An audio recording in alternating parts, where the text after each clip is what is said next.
But what happened last time? Trees. I like how all I heard from Georgina was "ee," even though I know that's not what she said. Oh, trees. There we go. It was a bit of a dicey session last time. We overcame the trial of fire and the trial of water and earth and wind to become the Avatar. I'll be Gotcha. Perfect. Good recap. End of campaign right there. It's 3 weeks since the Fire Nation attacked. It's been like hundreds of years that the grove has been burning. Yeah. We fought a big tree, and then we fought the tree some more, and then we beat the tree. And now the tree is our friend. It was an entire fight session last time. A lot of expended magic, a lot of expended items. Still wasn't enough to knock down. Yeah, still wasn't enough to knock down big, huge. Wait, what was it? How many times did it appear? Big. Big, big, big, big, big, big, big.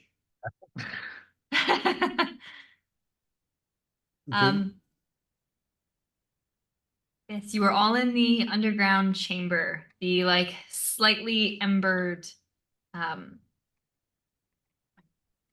very gothic ceilinged and kind of like oval, elliptical room, with 3 trees in the middle that came to life as soon as Apoc tried to put a Borlog poster up on the largest of the 3 trees, the one in the middle that like unraveled itself and moved itself from the ground, showing itself to be more of a tree ant type creature. Waking up the other 2 trees, these like slightly burning, ember veined trees that you all fought very valiantly. The middle tree finding a lot of purchase in just throwing burning embered and burning logs at Basil until it knocked him down. I think at least once, maybe twice. While you all fought to the very, very bitter end, defeating the 2 awakened trees before the tree and creature itself, with one final slash, dropped to a knee, taking a breath before holding up an arm, accepting defeat and sitting cross-legged pretty much in front of you, still towering over you, this 40-foot tall creature, sitting cross-legged about 30 feet now, just waiting for you to join it in recovering as you are breathing heavy, singed, burned, bludgeoned, scars and bruises to last the next day or 2 at least, if not longer. As this massive tree ant creature, the heat starting to radiate off him, just looks at you expectantly, arms folded in his lap, waiting for you to take a seat. What do you guys want to do?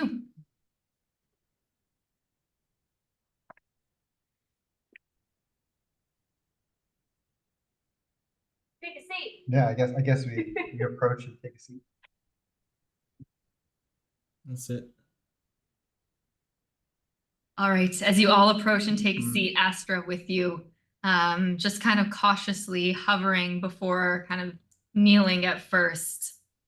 Very much in a position where she's ready to jump up at the slightest movement. Largely unharmed from the fight, as she was a little bit farther back and outside the range of the throwing range of this tree ant. The like molten, almost embered beard of this thing is becoming more prominent, and the closer you get, you see the like withered marks along its face. It's like the way that wood looks when it turns to charcoal. That is the look of its face and the look of its skin, its bark, as one part of it remains twisted along its back. As you all sit to join it, it kind of nods in approval before looking at each of you and just kind of offering a hand to its chest before speaking in a very low, rumbling tone, quite different from the initial voice that you initially heard. Little ones, you fought very brave. You passed the trial. I am Oakheart, the protector. I have to ask why risk so much to face me here. Why did you come?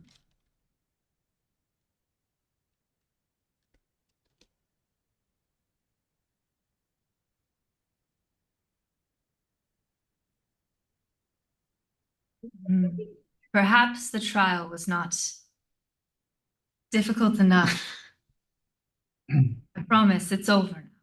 You can speak freely in space. Weren't we lost? Did we actually mean to get here? Were we all just waiting to see if Mrs. Q was going to say it? Because Yeah. she is the group leader after all. Oh, I feel like okay. old things need to talk to each other. Talk to each other. That's the episode title. Mrs. Q isn't sure if that was said in game or not, and is going to not respond to that particular comment. She turns to remind me the name, Andrea, of the tree. Oakheart. Oakheart. Turns to Oakheart and says, I'm not sure when you were last above ground, but our land is burning. We have been in search of an answer and found ourselves here in hopes that there's something that's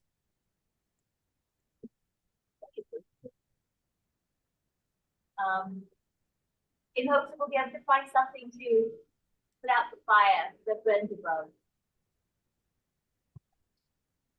The aspect of ice specifically. Pipes up from the back. You see this creature, Oakheart, this towering, hulking form, kind of nod. And as you are having this conversation, you can actually see some of the like slash marks and the blight marks that had dampened the fire within him, just kind of like charcoal over, almost like cooling magma, almost seeming to just heal as you're talking. And Oakheart just sort of nods. It's been many, many centuries since I was last on the surface. But I'm aware that it burns. I'm unable to leave this place. So if you seek the aspect of ice, you're very fortunate to have found me here. I guard it from those who would wish to use it for harm. And many have tried. But it still remains. What do you hope to do with the Borealis? The shard of the aspect that you came. Who's he looking at? Well, it's hard to look at a single person on Zoom. But I imagine that Oakheart is a towering figure, and the five of you are just kind of like kindergarten children when a teacher is reading a book, just sitting just in front of him. So you are all kind of in his gaze as he's looking side to side, kind of focusing on the two that were speaking. 6 of you, I guess Astra's there as well. Sorry, what is the name of this aspect of ice? The tenders named it the Borealis when they entrusted it to me here. The shard, the last living shard of the aspect. Didn't we see a carving that said boar or something? You did. Earlier in this cave.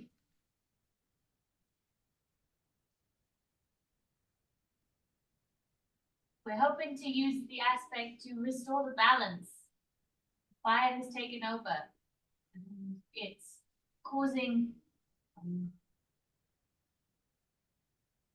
unbelievable destruction to homes and to people and to the land.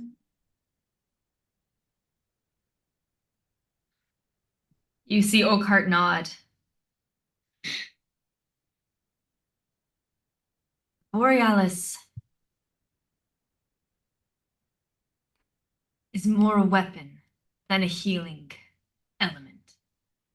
It's why I've kept it hidden. That's why I protect it. You are trying to use it to put the fires out. It is not the thing you seek. Tell me, do you know why the fires are burning? Do you know what's causing the wood to burn? Well, oxygen mixed with fuel and a spark. You see Oakheart like almost a puzzled expression on his face. Kind of scratches his like embered, bearded chin before shaking his head. That can't be right. Maybe an elemental power of some kind? The fire one specifically?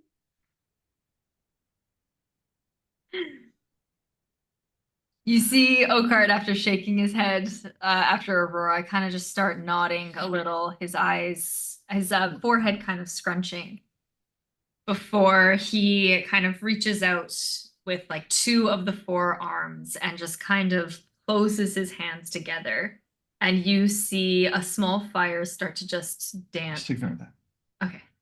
You see a small fire start to kind of dance in his palm.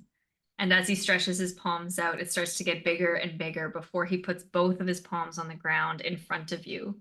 And you see this almost like linear fireplace, like a thin line of fire start to pick up the coals and the ashes around it as it starts to form like silhouettes in it, almost like moving shapes, very humanoid.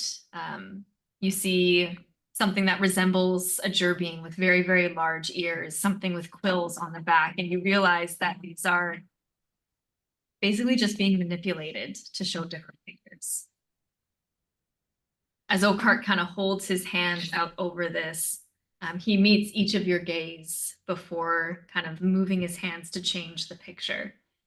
And you hear the rumble in his voice just say, many, many, many years ago, Fire Nation attack. the Fire Nation attacked. I knew it. The elements were in turmoil with each other. Every time the gods tried to create life, the elements destroyed it. There was no wood. There was no ocean. There was no land. There was chaos. And you see as he's talking, he's moving his hands, and the pictures in the fires basically shows like smaller fires, smaller white hot fires that almost encompass rock and earth and mountain and burn it down to ash. Water that just in a tidal wave puts out the fire, and tornadoes just kind of taking it up, all the water and the fire and the earth, and spreading it across the globe. You see these small humanoid, too small and too undetailed to make out, get caught up in the chaos of this image. The only thing that stopped the elements from attacking each other was when the gods made mortals in the image of the elements. And you see four figures kind of appear. These like kind of tall, elongated bodies. In the coals and in the fire, it's hard to make out any details, but they look humanoid, but not quite, slightly off. Very sharp lines and jagged edges, but you're not sure if that's on purpose or just point of being made out of poles. And as Oakheart moves his hands again, the pictures shift. Only after the elemental spirits saw mortals in their image did they stop. And the gods were allowed to make more life. And the elements behaved to shape the world. When the elemental beings and Oakheart kind of reaches over and grabs a few more coals and kind of crushes it on top, as you see what resemble like bats, not unlike the ember bats you once faced outside of Winoning Reach. And you see little gremlin things kind of grow from the ground. When the smaller elemental spirits started getting out of hand, the gods began to remove them, one by one, until all that was left was the aspects. These old elementals, not unlike the elemental spirits themselves, but physical, mortal. The gods and the elemental spirits pulled them, screaming from this world, so that mortals could live, unaffected. And you see the image kind of change to the element of earth being like crumbled into the ground, the element of air being whipped away through what looks like tiny little portal. As Oakheart kind of moves his hands once more and it shifts. The aspect of ice refused to go, and so it was smote by the gods. And you see a very sharp and jagged looking creature just shatter in the picture of the fire.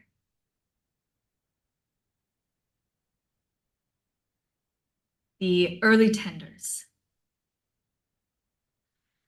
hid the Borealis and a few of the remaining shards here to keep it out of anyone's hands under the instruction of Henwin and Henera, the two gods of nature. And I was set here to guard it. For a while, all was fine. As Oakheart moves his arms once more and you see farming communities, perches start to appear, not unlike Alderheart itself. You actually see the great tree city in its infancy kind of take a form almost in the background. Before Oakheart once more kind of shifts, and in the middle you see this large, looming creature in the middle of the flames with a much smaller shadow, not unlike the silhouette of a bird folk or a humble folk. And he kind of looks at all of you very seriously before saying, a few hundred years ago, mortals summoned the aspect back, and the wood has been burning ever since. And he like slams his hands down over the image in the fire, and it kind of crumbles and goes out before he sort of sits back and lets you all kind of take in the image that you just saw. So we were the villains the whole time. Maybe not yourselves. No, the royal we. The royal. Mortals have thirsted for power. Very long time.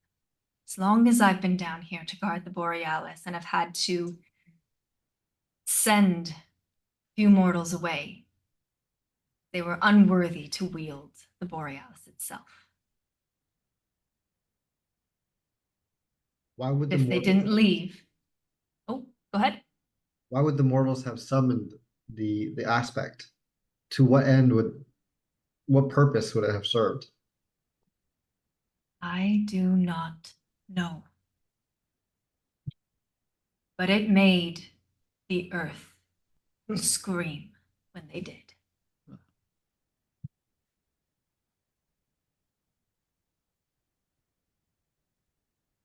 The aspect is the reason that these woods burn. But you are not the only ones trying to beat back the aspect. So is it like the Humblewood is trying to seek balance? Like that's why the fires are here, is to balance out what we did. You see Oakheart actually kind of think for a second.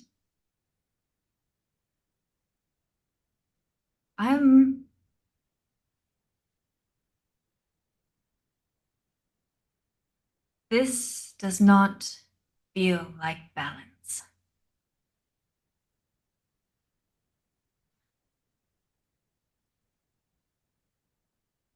But it will only be balanced if a whole bunch of people die. Right? I don't follow. Well, what she's saying, if this is rebalancing, then it's because people have taken over and the world needs to go back to its natural state. Right? You Or, actually hear Oakheart. Oh, sorry. or has things just been out of balance for the last 100 years because the fire guy is here? You like hear a rumble in Oakheart's chest before he kind of nods. If the gods are to be believed, Henwin and Hanera, little one, I think you're on the right track. Mortals are a part of this world. They're not intending to be destroyed. The elemental spirits made peace with mortals when the first children came to being. Neither the gods nor the elemental spirits should want to remove mortals from the equation. No, but just some.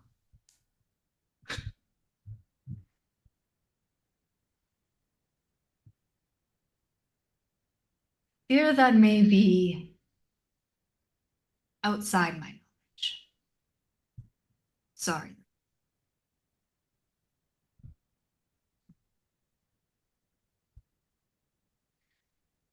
But I will ask you again. Many have tried to seek the Borealis for many different reasons. Why do you?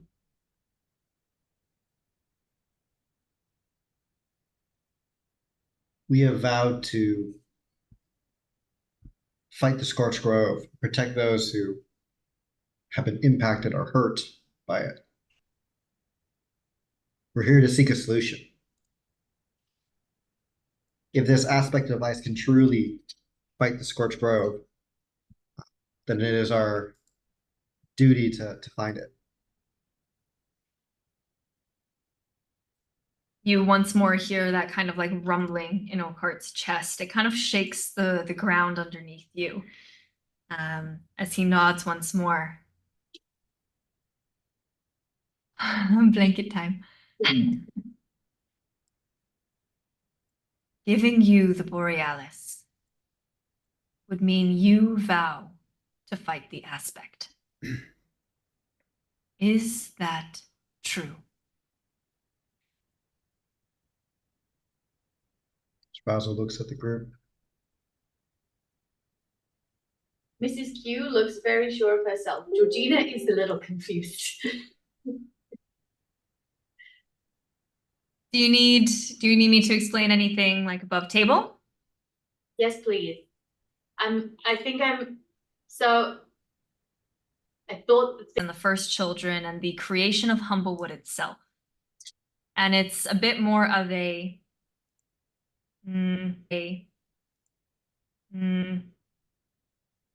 not necessarily like fringe, but people have seen miracles from the pantheon, from the gods, from Henwin. You yourself, Mrs. Q, are someone who wields power from Henwin, the god of kindness and the god of community. The elemental spirits, aside from the great rhythm that kind of thrums that Astra has used to follow and find the initial cold spot here in the grove. Yeah, I knew that was going to get a laugh from Steph. That is a bit more in the realm of like naturalism. It's not accepted as part of the pantheon. It's not really accepted as part of Humblewood's initial founding. The great rhythm has just always been part of, and whatever elemental spirits contribute to Humblewood is not seen, not heard, not within the writings. So it is lost to myth. Until you started moving into the grove, and before you left, speaking with the elders of the tenders, so those who came before Astra, who didn't necessarily believe in the aspects and the elemental spirits themselves, kind of conceded to the fact that they may be the thing here in the grove that you're chasing. This cold spot may have been a shard of the aspect of ice. Mhm. This is the first solid evidence that you have that this was actually real and not just myth. So you know that the aspects were large elemental creatures that took on physical form. And you gather that the elemental spirits were something more ethereal than that. Like the ocean itself is the elemental spirit of water kind of situation. Like you're gathering they're two separate entities, and you're gathering that here, the Borealis is a shard of this initial aspect of ice. Okay. I think that helps. Okay. Seems so confused. No, I think I'm getting there. I think the part where I think I might be getting confused is because Oakheart said that the aspect wouldn't help us put out the fire. So Oakheart was more saying that as if if you point the Borealis at a fire, it's not necessarily just going to go out automatically. Okay. Understood. Like if you do the thing where you just plant it like a sword in the stone, it's not gonna. It's actually a fire extinguisher this whole time. Yeah, it's not a fire extinguisher. That's a really good way to put it. Yeah, Yeah. that's a great way to put it, actually. Could you imagine you go through all of this Oh just my for a God. fire extinguisher? But it's the wrong type of fire extinguisher. Yeah. Not like a type 1 fire. Yeah, Yeah. it's like, no! It's been a really long time since you heard any of the stuff about the aspects. That was like pre-June stuff. So don't worry. It was a really long Yeah. time ago, and I should have brought it back up Mhm. slowly. So it's good you're doing it now. I figured we might have I've- been in need of a lore dump.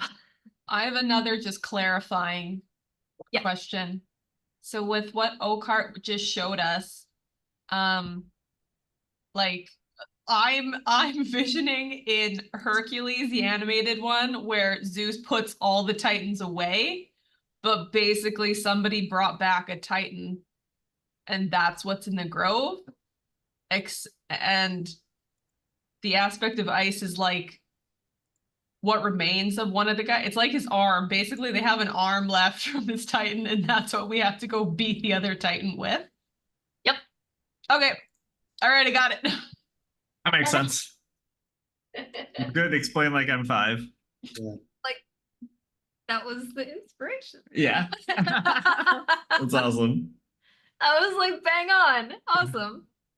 Point of inspiration. Sure. Why not? You take it as- Oh, cool. Woo.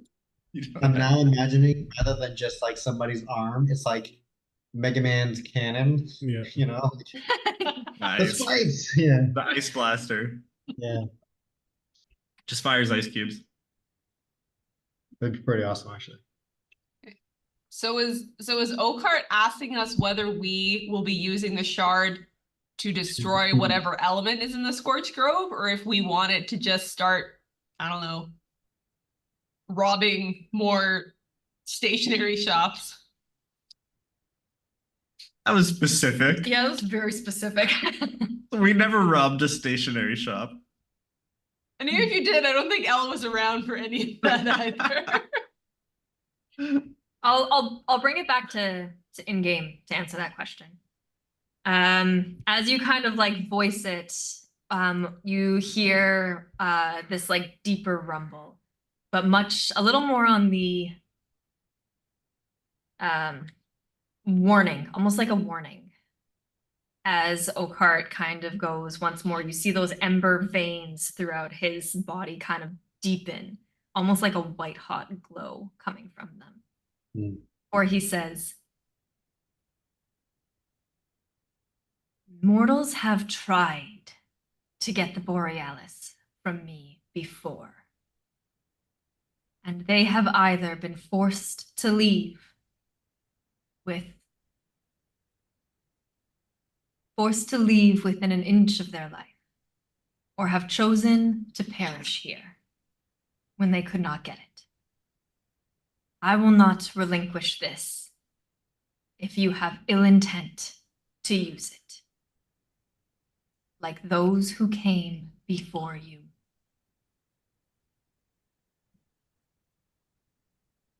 You speak of wanting to save the lives of this wood, and I believe you. But in doing so, you will have to face the aspect of fire. If you are willing to risk that, I will grant you the Borealis. If you are unwilling to do so, then you will leave empty-handed.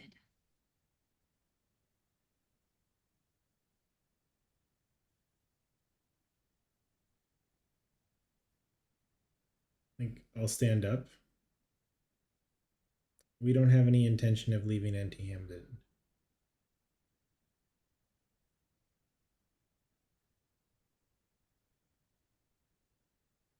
I thought I'd get more reaction from you guys, but I guess not. I was waiting I to see don't know what- if it was a threat. I or, know. Like, Yeah. No, confidence. I like it, to though. threat the good old kind Oakheart here. You know, it knows what we can do to it. That I mean, was a You this- threat. actually like have like a little chuckle. Go ahead, love. Yeah. Sorry. Mr. Oakheart, sir, Your Honor, Mr. Woodship. I don't know. Do you have a Unseen. title? What? Oakheart is fine. Oakheart, the unseen? No, Monsignor is what I said. Oh, Don't Monsignor. I mean, I think you could tell already that we're not going to do anything bad with it, or else you wouldn't have stopped fighting us.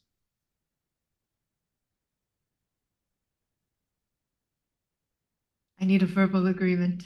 Do you want me to physically say that? Yes. Only yeah. in these circumstances we will use the aspect. Yes, List please. them. He kind of looks at you for a while. Just kind of. There was one other who made it through the trial. Oh, fuck. Is it her? She had ill intent. So she did not leave.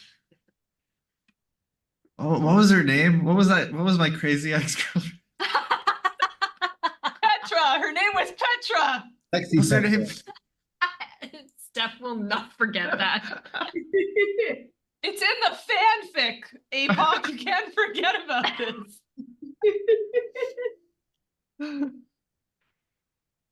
What was this person's name? You see Oakheart kind of shake his head and just sort of hold both hands out. And you see the flame once more flicker in before it kind of takes the shape and just sort of darkens. It takes on kind of this like greenish tinge. As you see a like very long, very lithe figure, kind of sharp edged, not unlike the figure of those four mortals that you saw Oakheart appear. And as Oakheart concentrates and tries to deepen, and it takes on this green tinge, this like long kind of fiery green hair moving back and forth, you feel like an itch, kind of itch. Hmm. A little bit of discomfort as you take in this figure between Oakheart's. Before he just kind of crushes it and has it dissipate.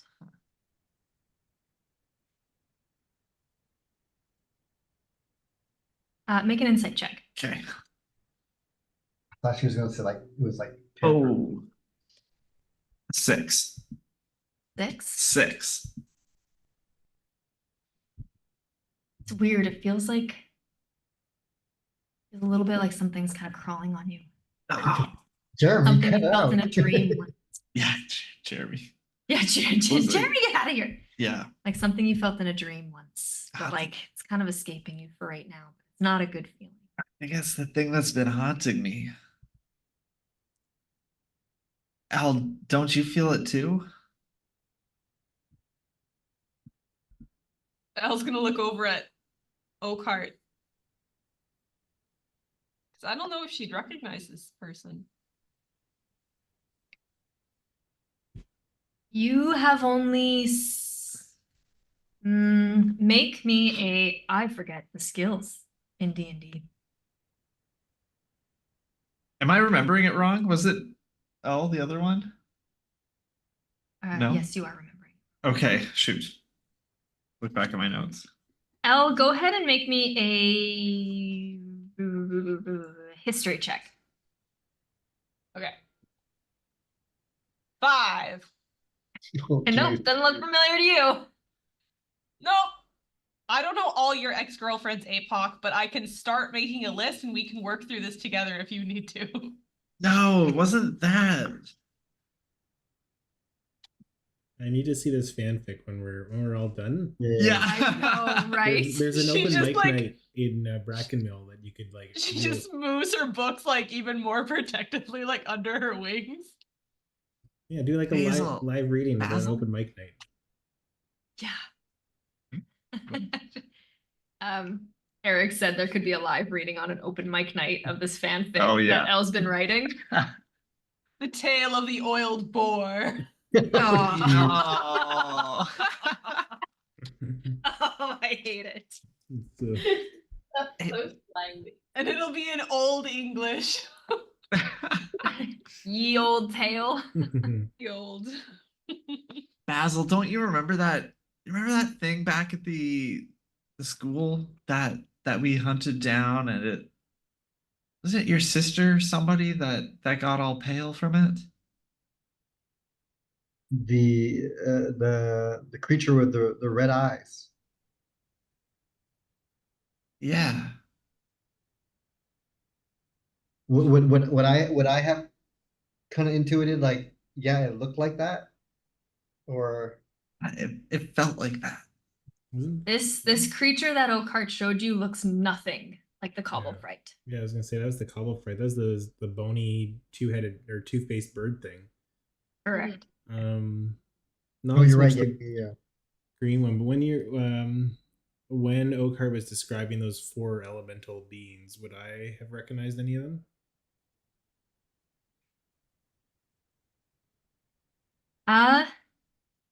For you, Aurora, you wouldn't necessarily have recognized any of them, but just make a general intelligence check. 13. 13. You have a very good idea that although you don't recognize what you're looking at here with Oakheart, you've seen these creatures carved into the sides of this cave. You've seen them drawn in the book in the library room of the House of Zogma. You have seen one in wood. Not quite green the way Oakheart is trying to show here, but this like, is the same But this thing. is like a green version of. Correct. Okay. Interesting. Yeah, you could put the pieces together with the 13. Hmm. As you are all kind of sitting in this sort of silence, having a few side conversations between Apoc and Basil, Elle and Mrs. Q and Aurora kind of thinking to themselves quietly. You see Oakheart kind of start to like twist. And as he does, the twisting of his trunk kind of extends above his head, almost like a crest at the back. And as he kind of twists, you see that deep ember, like red, turn more to like a white. and then take on a shade of blue as the room around you or the air around you kind of has like a cool chill just sort of blip out just for a moment as he kind of faces you again.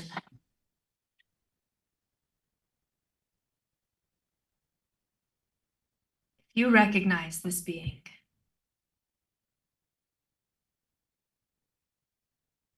and don't, excuse me, sorry. If you recognize this being, and she doesn't evoke a good feeling with you, think you will use this well. As the like glowing blue light kind of just condenses and you see almost what looks like a staff kind of twisted and hidden in the twist of Oakheart's like trunk of his tree. Borealis will not kill the aspect of fire, but it will weaken it. You must stay on your guard, and you must stay alert. Fight bravely as you did here, as a team. And if Henwin and Hanera allow it, you should be safe. As he continues to twist, and you see him almost start to like, petrify is not the right word, but almost start to like solidify, where the like veins, those ember veins start to just dim just a little and stop taking on like a life, stop taking on that kind of flickering fire as he completely untwists, forming once more into a like stagnant tree. And right in the middle, you see this kind of jagged split of where his trunk had untwisted. And you see a glowing kind of blue staff.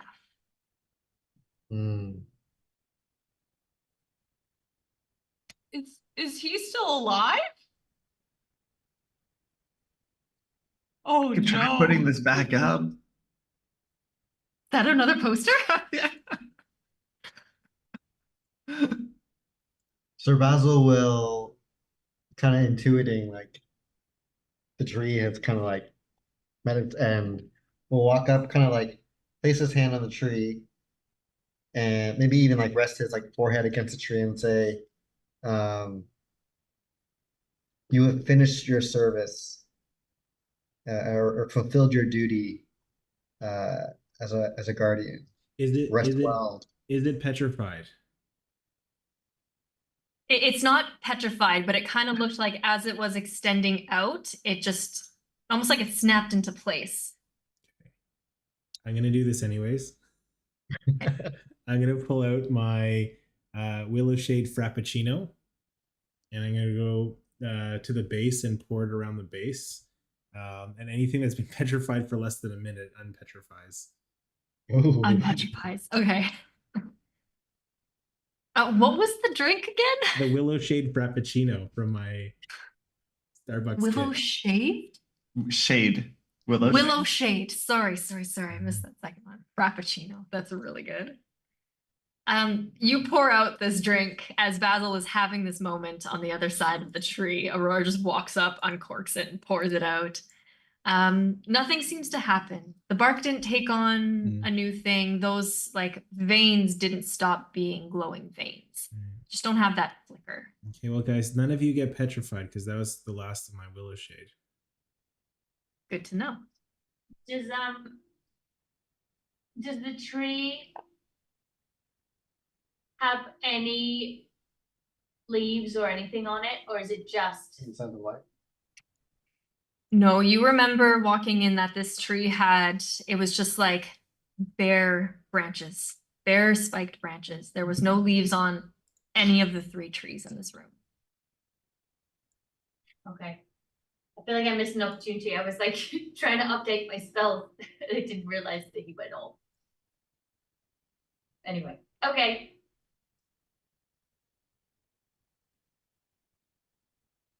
What do you guys do? I mean, I was gonna ask him if we need to bring this back to him after we beat the big flamey guy, but I guess it's too late. I think You don't know? if it accepts you, you should keep it. Well, what are we gonna do with it? Oh, somebody take it. But What do that's the you- point, Apoc. Someone else is not supposed to take this thing. What do you mean? One of us has to. We can't just leave it.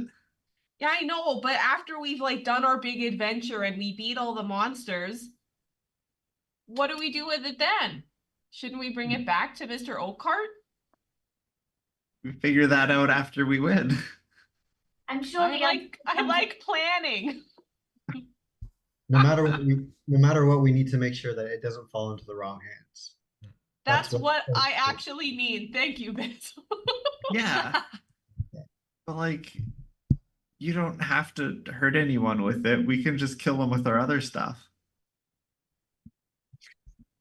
If we were gonna do that, then why did we do this? No, we're trying to save the world, but if people try to steal it from you, we can't hurt them, right? We said we weren't okay. going to hurt other people with it. This is true. Okay. Who do I you- think I have to workshop this a little bit more so I understand. who do we think would be the best to use this this staff? I mean, who should carry it? Who should take the staff?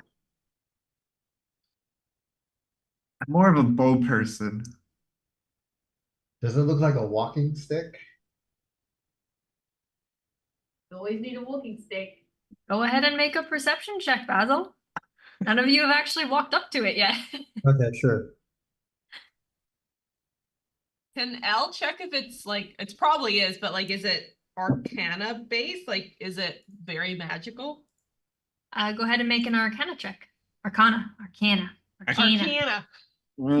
Up here in Marilla, we say Arcana. Oh dear. Does the name Borealis mean anything to me? Well, give me 1 second, Basil. What are you legitimately serious? Aurora? Kind of, like character wise. Go ahead and make a. I have to remember what each of these does now. Does the name Borealis? Make a history check for me.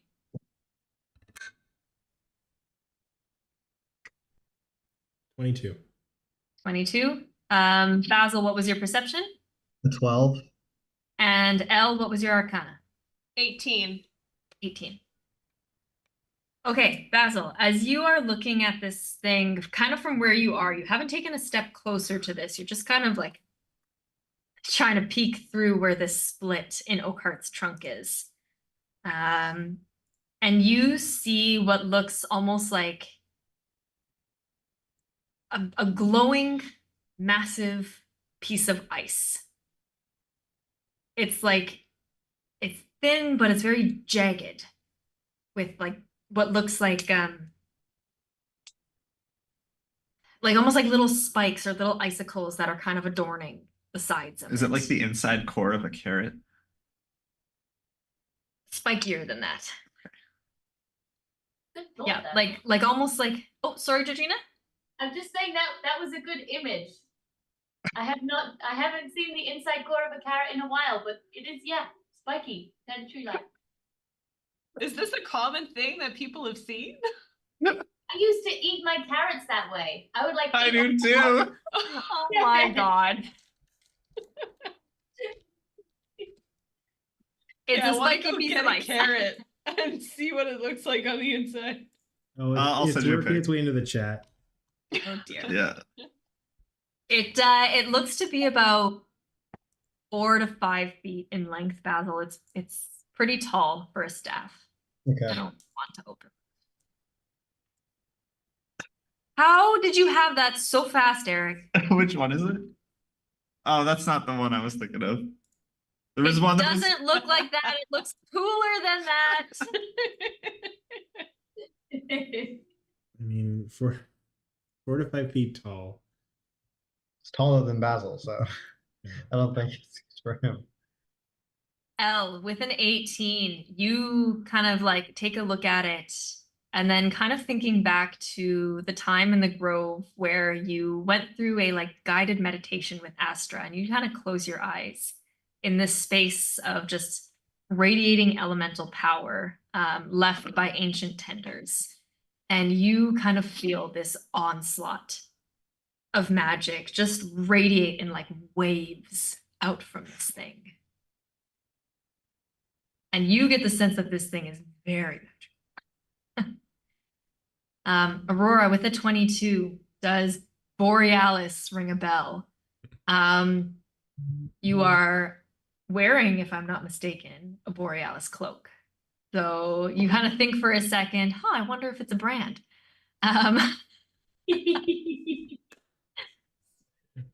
Before you kind of think back, the name Borealis itself, in terms of a magical item, not really, but you do remember with a 22 that you saw the word Borealis scrawled on one of the chalkboards in the old classroom in the avium when you fought that kind of corvid and that creepy cobblefright skeleton monster. You kind of saw it scrawled kind of in messy handwriting on one of the chalkboard. One of the chalkboards that had like, I believe it was the map of the Scorched Grove on it. I think if I'm recall, like I pulled my book up and we wrote some of those things down. Like we copied things down. I'm like looking through. Would I find anything? That's right. I think somebody did take a moment to write down what was on that chalkboard. If I remember correctly. I think I did that. Drawn spells of necromancy, clawed creature on chalkboard. Yeah. Just that I wrote stuff down to try and copy what I could. Yes, you do remember as you're thinking back now, you do remember seeing that like scrawled image of a primitive cobblefright. You remember the necromancy ruins being one of your specialties or one of your interests. But thinking back, you do remember a rough map of the Scorched Grove, like the mountains to the east of it, the rest of Humblewood and Alderheart to the south of it. And one thing as you're thinking back, the Borealis was a question mark. But one thing you remember seeing is kind of along the southwestern side.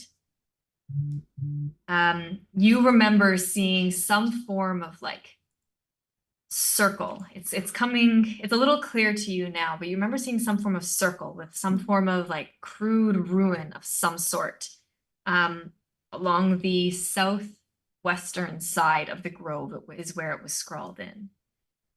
You're not 100% sure where you are now. You know when you entered this place, you were in the far northeast corner. Astra being worried that you guys were about to exit the grove itself before you were able to find the cold spot. That was an eternity ago. But you remember this almost like magical rune circle scrawled into the southwest side of this map that you saw Borealis scrawled over, the word Borealis scrawled over.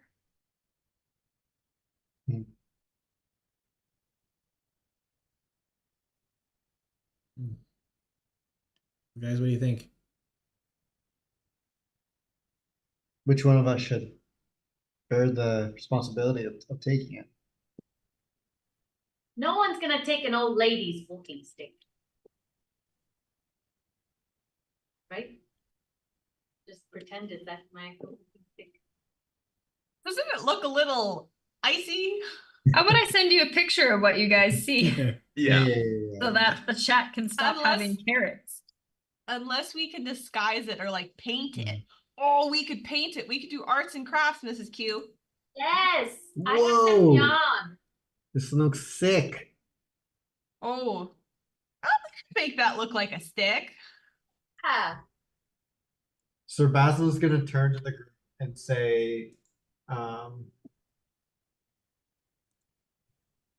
if by taking this staff, we now bear the responsibility of Oakheart. We bear the responsibility that Oakheart gave to us.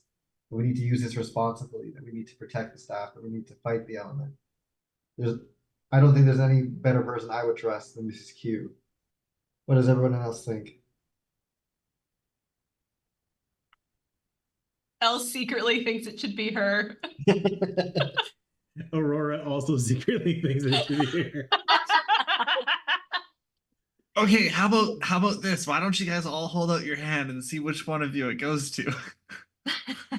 Up. With failing. What if, well, We could share it. I mean,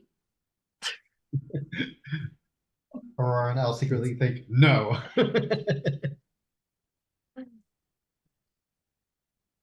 I mean, I don't think Steph doesn't think Elle should have it, but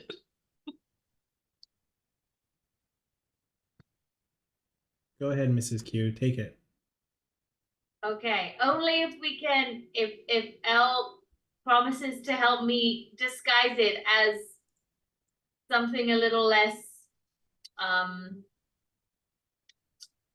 something that draws less attention.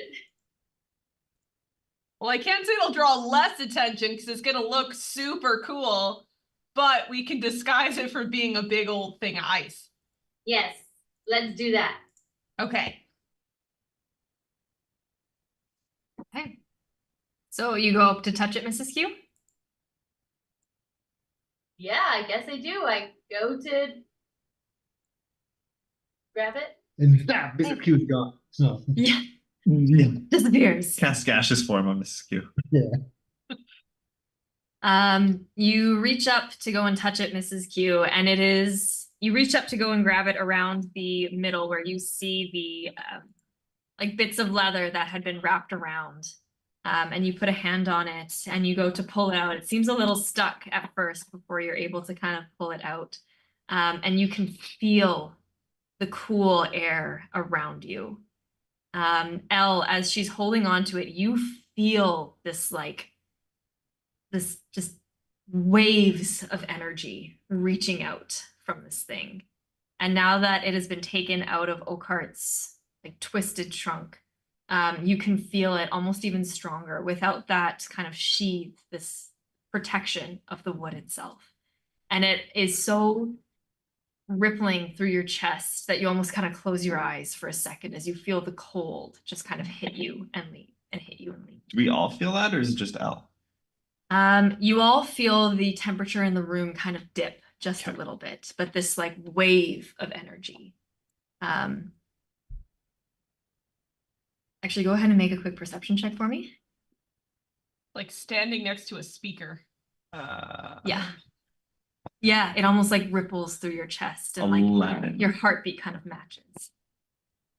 You see Astra almost flinch as it comes out, Ooh. as Mrs. Q pulls it out, as it seems like she's almost reacting to it as well, the cool waves coming through. Would Elle have a sense, so if she sees that she can feel it and Astra can feel it, would she think, would there be other things now that would kind of recognize this or like notice this beacon of power that's now going to be on the move? I think you answered your own question, Elle. Oh shit, guys. We gotta move. Wait, Elle, you can feel, like you can feel that? Yeah, can't you? It's just cold. You can't feel like the boo boo boo. And that's what she tries to verbalize what it feels like, but doesn't do a great job of it. Boo, boo, boo. Boo, boo, boo. You see Mrs. Q, as she's standing there holding it and this weird conversation is happening in front of her, that she like, sort of, like without trying to draw attention to herself, like, puts her hand in the pocket of her apron and pulls out an oven mitt and puts on an oven mitt, and that's how she holds it, because it's a little chilly. Oh, yes. I love that. Your hand is a little bit warmer, but you can still feel the chill through the oven mitt. It's a very flowery oven mitt. And you almost see like a little bit where the oven mitt is touching the thing itself. You almost see like a little bit of spidery frost. But it's not, it kind of like wipes off easy. As you pull the staff out, Mrs. Q, you kind of take a peek inside the like cavity that was Oakhart's trunk. And you see kind of growing out of the cavity a flower very similar to the flower that brought you in here in the first place, as well as what looks like a few other pieces of ice just kind of scattered along the bottom. But right now, you're the only one who can see that, as you are the closest one. Everyone look. Come look at this. There's a flower in Oakheart. Would we intuit, like walking up, would we intuit, because Oakheart said that it was the Borealis and then like shards of the ice element. Like with the pieces of ice around, do they look like just regular ice, or is it clear there's like something special about it? They look similar to the thing itself. They're like palm-sized. I don't know why I did that 3 times, but they're like little palm-sized pieces of ice. Okay.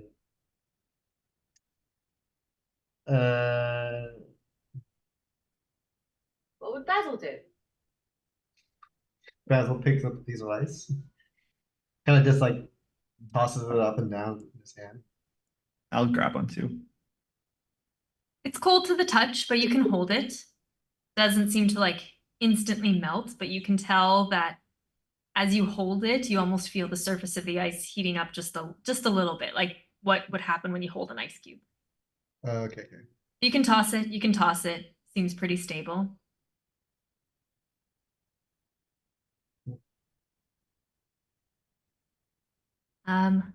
Aurora, make me a perception check. Yep. 15. As Apoc and Basil go and pick up the ice and Mrs. Q is holding on to the Borealis itself, you go to take a step towards it after hearing that there's a flower there, and you feel as your foot presses down into the earth, just a very small rumble under the earth itself before it stops. Like in a good way?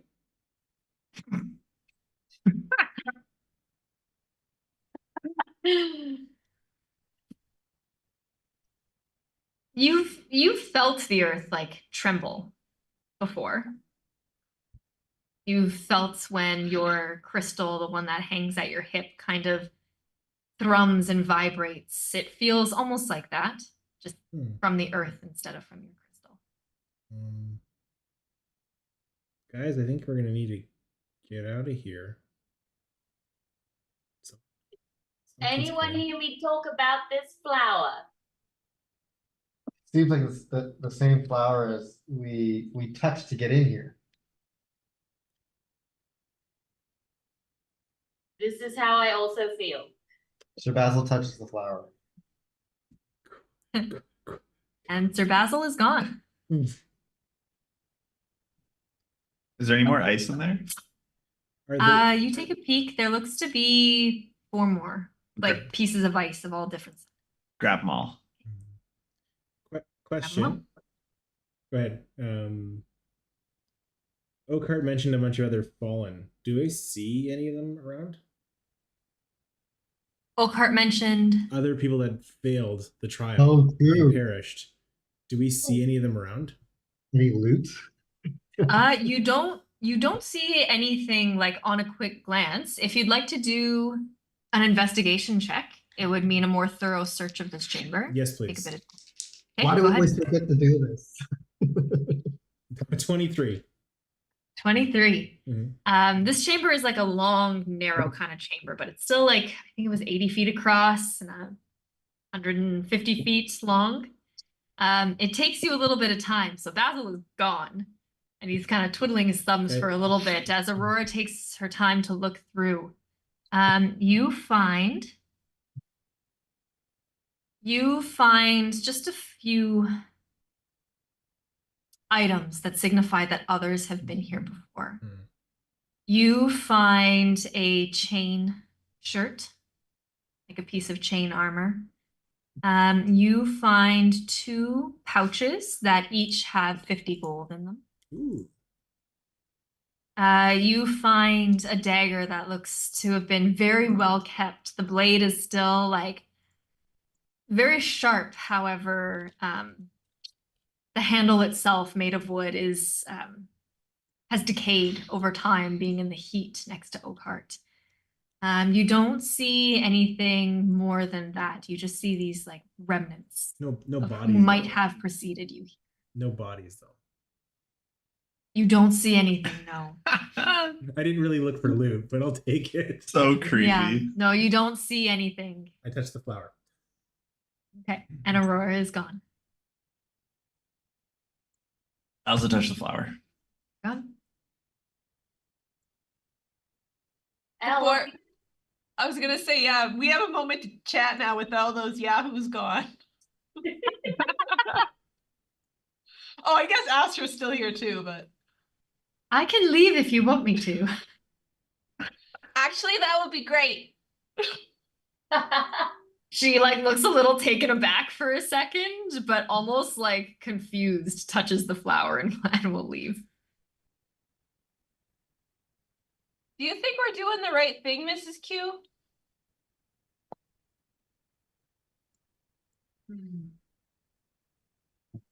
I think that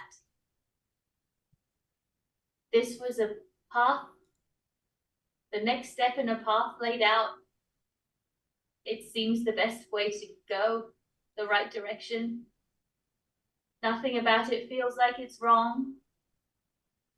And while our group is an eclectic bunch, I don't think anyone has plans to do anything wrong.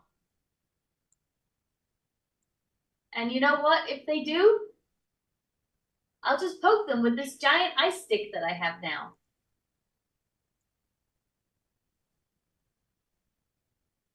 Well, I guess I promised not to do that. So I can use my crochet hook instead. Okay.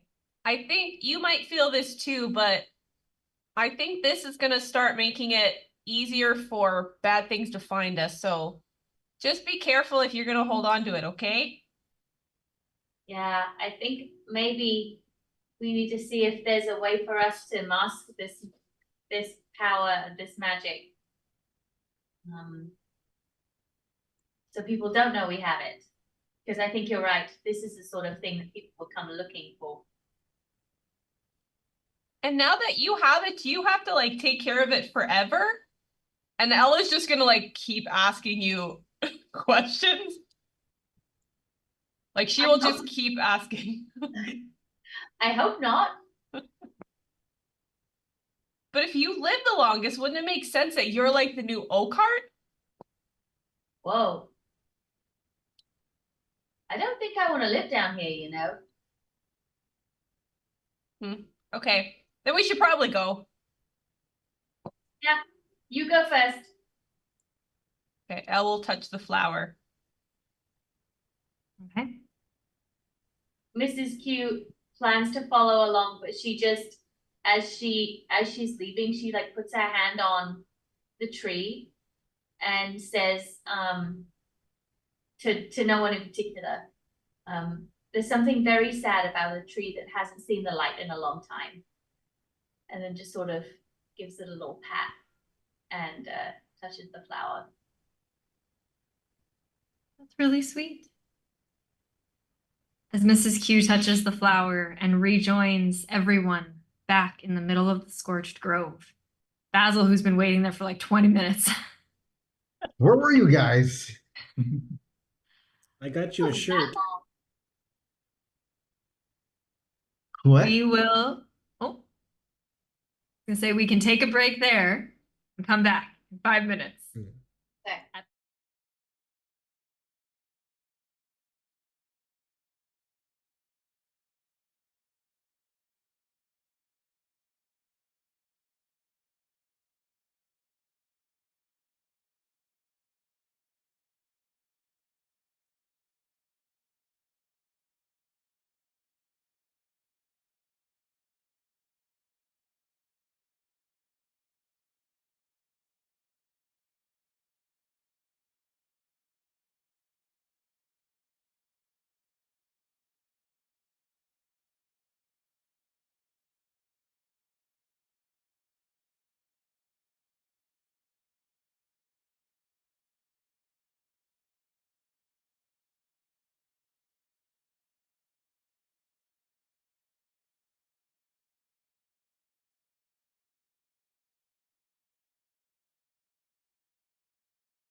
I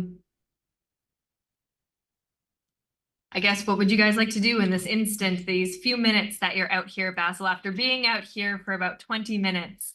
Kind of like looking around, you see nothing really that resembles where you were, except for the fact that you know you're still in the Scorched Grove. Okay. But you kind of had a chance to look around before before Aurora, Apoc, Astra, Elle, and Mrs. Q come out one after another. Mhm. As you all kind of get your bearings and start to talk about, the new additions to your inventory. What would you guys like to do? So you're saying you said that we're definitely not where we originally started, right? You are unsure. Yeah. What time of day is it? So for example, Sorry, yeah, so Go what- ahead and make a what would this be? Go ahead and make a survival check for me. Thank you. Mhm. I appreciate you. My follow-up question would be, I guess I would not see anywhere my blink dagger, which I originally stuck in the ground before touching the flower. Oh, I forgot about that. Make an investigation check. Mrs. Q, what was your survival? 15. 15? I didn't actually think of what day it is. I rolled terribly. Mrs. Q, you kind of try to get your bearings. It's been dark for a while down in the caves, and you kind of rub your eyes, and that's when the like fatigue sort of hits you. Oh no, Steph is gone. I hope she can hear us. That's when the fatigue kind of hits you of this like journey through this cave system, this like ancient temple, whatever the heck it was, sort of hits you. But as you sort of look around, you realize that it's like kind of bright out. The sky around you is this still kind of pale gray, the same as what it's been when you first entered the grove. The smell of soot in the air and smoke and ash. The embers kind of burning just loosely at your feet. You do get the sense that it's like mid-morning. Oh, Basil, you rolled a terrible investigation, is what I heard. Yeah, I rolled 4. You kind of look around, but your blink dagger is nowhere to be found. Mhm. Basil, I found this dagger if you'd like it. It's not your blink dagger, but hopefully it makes you feel better. Thanks, Aurora. Takes the dagger. Maybe you hear under his voice say like, "Oh, that sounds nice." are you able to get back to it by? I can technically, but then I'll be separated from the group. If we all hold hands, does it take us all? I don't think so.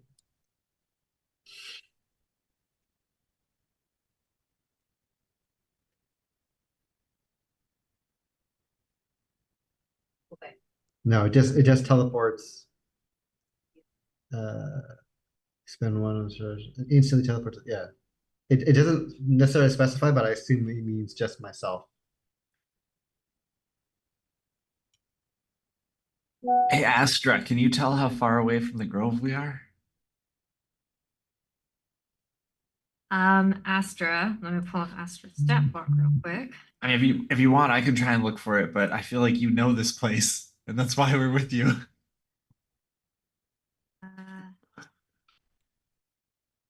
Just an I aside. think at this point we're like honorary junior chicken tenders. Right? Maybe we're chicken nuggets. Yeah, your chicken nuggets. Chicken nuggets? Yes. New group name. You see Astra. What was your We are still in the grove, if that's what you're asking. I think we're a little bit farther west than where we initially entered the flower. Kind of along the same lines. Sort of like the other end. The other side of it.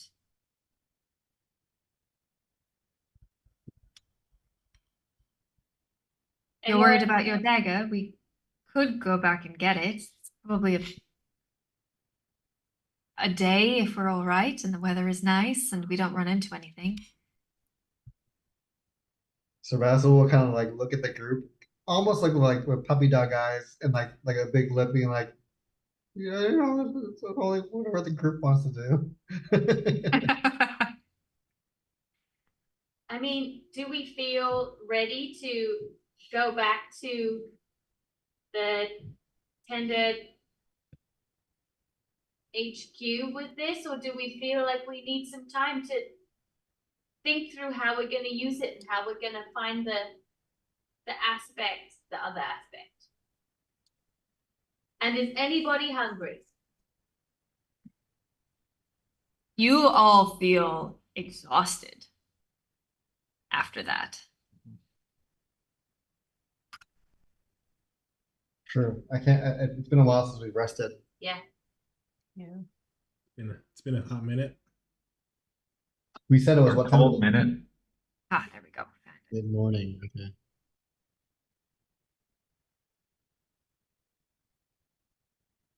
We can all just take a rest. If that's what you're feeling, as Aster kind of pipes up. It seems like we're at least safe for the time being here, but it is daytime. So if we want to take a rest, it means we might be traveling closer into the evening. Not sure how you feel about that. I could certainly use a rest.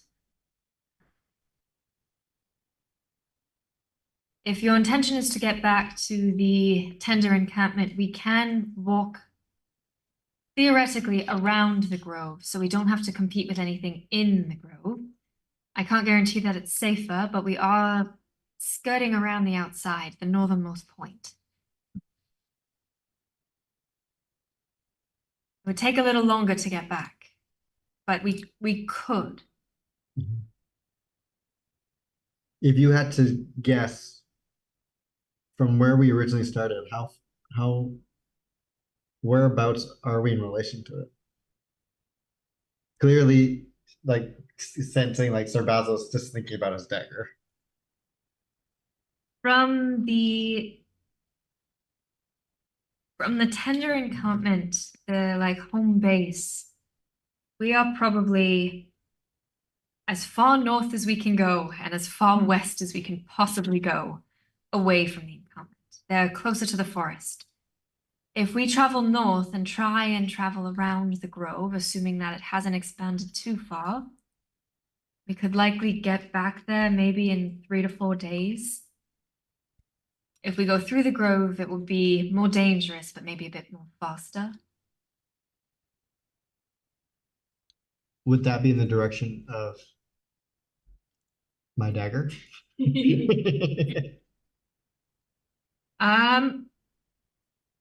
Aster kind of like looks to get her bearings a little and she's like, your dagger was in the grove. If I can remember correctly, I might be able to try and let you know when we're nearby, but we would have to venture back inside. From where we are now, if we go basically directly southeast, we can make it back to the encampment. We will miss your dagger. Your dagger's about, she kind of thinks to herself, more on the eastern side. If we were to travel straight east, we might hit it. Okay. Maybe, Okay. Can I? Oh, go ahead. no, go on. No, go ahead. I was going to suggest that maybe we could, is there a way, Astra, if Basil blinked himself back to his dagger and then you turned into a big bird, that we could like fly and find him and just pick him up on our way back? It's certainly a possibility, but I would not be able to carry all of you. Not alone. Basil, who do you worship? Who do you like? Is there a god you follow? What's the whole deity there going on there thing? It's an awkward way of asking. Amaranthine, that's what they're called. They're not called gods. Just came to- As a warrior knight, I follow the lead of Gaspard. Gaspard, that's it. Well, why don't you sit with me for a second? I pull out my tarot deck of cards. Okay. Basil And I sits start. up. Let me just see if going to get this dagger is going to be worth it. And I start shuffling the cards. And if you, this is what I'd like to try and do, is Yeah. as I'm doing like the card play and like the pageantry of it all, I like to be casting divination, but instead of casting it to myself, I'd be casting it to Gaspard on behalf of Basil. Why don't you Sure. ask Gaspard if getting this dagger is worth it? So Basil would kind of like look at Aurora a little suspiciously, but he says, "Okay." You'll see him kind of like maybe take off his helmet, put it down. He'll just sit there, and maybe he just like is even holding the pommel of his sword, and he'll just be kind of like whispering to himself, and then finally he just says out loud with his eyes still closed, just Gaspard, mighty warrior, greatest of all Derby. I call to you my hour of need. Will you help me reclaim what I have lost? Is this journey worth it? And he'll just kind of like maybe when I like peek open, kind of if anything happens, but then just close it back again and just And I draw wait. off the top of the deck a card, but I'll leave it up to Andrea to say what card I draw. This is the Give me a second. The GM offers a truthful reply. It may be a short phrase, a cryptic rhyme, or an omen, but I'd like to have it communicate through the cards. Be the card. Yeah. Okay. I gotcha. It's like a picture of Basil with a dagger in his hand. Yeah. Yeah. It's Very so telling. worth it. Sorry, I was just reading the spell. Divination's a tough one for me. I have to Mhm. really think about this one.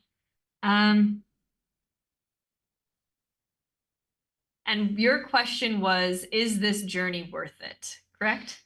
To reclaim what I've lost. To reclaim what you've lost.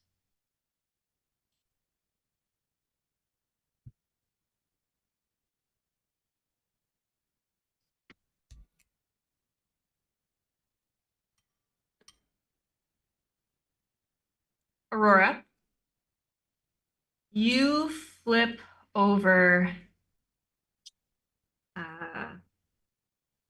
Rules to 5 cards stud poker. I thought I took this out of the deck. Good one. you flip over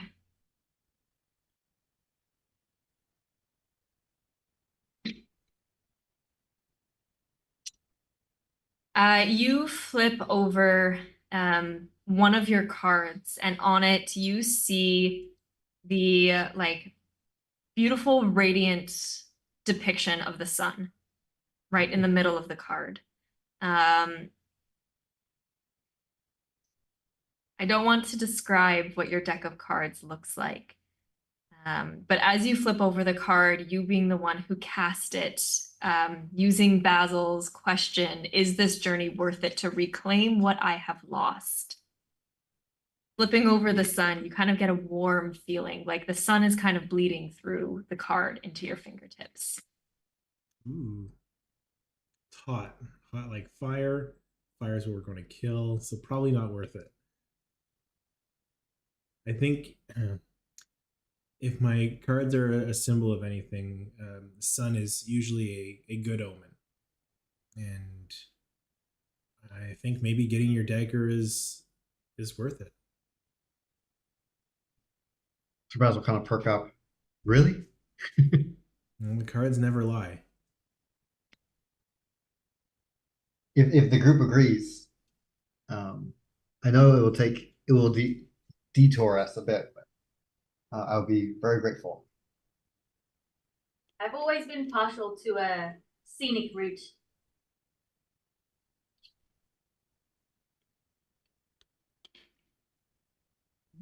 Okay. We have more than enough to talk about. Should we start that conversation while we rest, or did you want to start traveling right away? As Astra kind of pipes up in this conversation. I think we have quite a bit to talk about now. How's everyone feeling? I wouldn't Not- want to face another giant tree. I'm on the edge of death. Can you put up that dome again? Yeah, I could. Easy enough. We're probably good. Can we have 2 separate domes? No, I can only do one. And sorcerers are so much cooler. Kidding. It was a joke. Wow. I'm 2 levels away from doing it.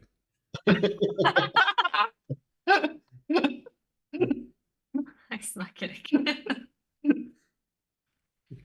All right. Mrs. Right, go ahead. Walks into the dome, sits down in the middle, and conjures a hearth and starts cooking some food. Okay. So the dome is not huge, and I love the idea of you conjuring a fireplace. This is the tiny one, A baby fireplace. little travel fireplace. What are you cooking? Congee. It's Congee? Oh, 20. It's a 20-foot diameter dome. Pretty big. Oh, it is. Okay. Congee is a Asian like rice porridge Ooh.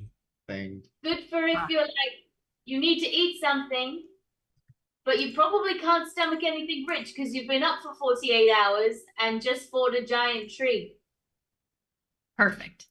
So it's got some like mushrooms in there, some ginger, some, I don't know what else I can conjure.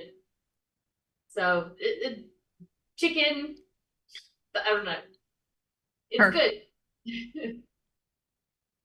And as the smell of Mrs. Q cooking congee kind of wafts through the dome itself and wafts even out of the dome a little bit, as you all kind of snuggle in, it's still being quite bright outside, being mid-morning, pushing into around the noon hour.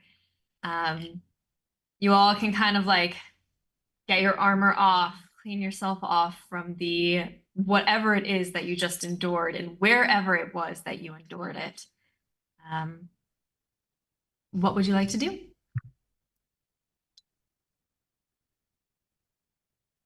I'd like to polish up the chain shirt and then give it to Basil. Zena? Wait, could I have that like after you're done, but before you give it to him? Okay, here it is. Okay, I'm gonna need this for some time. Took me As you 6 see, seconds like, to polish it, so you're good. Oh.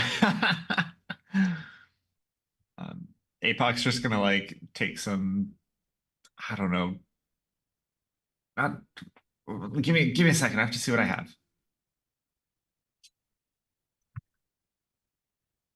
Panic scroll. Panic.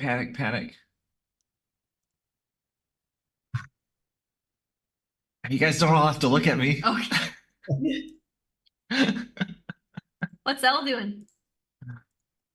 He was actually thinking of sitting and talking with Astra, because if we're gonna take a trip to go get Basil's dagger, she's wondering if, because Astra said she can't carry everybody, but Elle is like just asking her a bunch of questions about like how she transforms and all her kind of shapes. So basically, Elle wants to know if Elle transforms into something, could she carry Basil and then Astra could carry everybody else? or whoever's the tiniest, because Elle would theoretically be tiny. But also, if I'm a bird and I transform into a bird, how does that work? Why can that bird form fly, but I can't fly? Yeah, it's a little bit of a mind bend sometimes, and every new person with that ability has the exact same question as you.